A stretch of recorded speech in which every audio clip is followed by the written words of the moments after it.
உடம்பில் இருக்கக்கூடிய ராஜ உறுப்புகள் ஆகிய நெருப்பு, நிலம், நீர், காற்று, ஆகாய சக்தி ஆகிய கல்லீரல், மண்ணீரல், நுரையீரல், இருதயம், கிட்னி, இந்த 5 ராஜ உறுப்புகளும் எப்போ பாதிப்படையுதோ நம்ம உடம்பு பாதிப்படையுது. நம்ம நுரையீரல் சக்தி ஆகிய ஆகாய சக்தி பாதிப்படையும் போது இந்த மாதிரியான தொந்தரவுகள் வருது. சரி, இதுக்கு நீங்கள் கொஞ்சம் ரெகுலராக ஸ்டீமிங் பண்ணுங்கள். வேது பிடிங்க. வேது பிடிக்கும் போது நல்லா கல்லுப்பு, ஒரு கையளவு கல்லுப்பு, மஞ்சள் போட்டு வேது பிடிங்க. 1. 2வது, நொச்சி இலைகள் அது கிடைச்சாலும் அது வச்சு வேது பிடிக்கலாம்.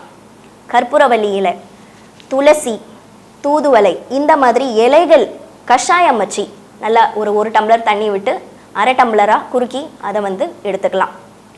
இதை எடுக்கும் போது இப்போதைக்கு உங்களுக்கு இருக்கக்கூடிய அந்த தொந்தரவுகள் குறையும்.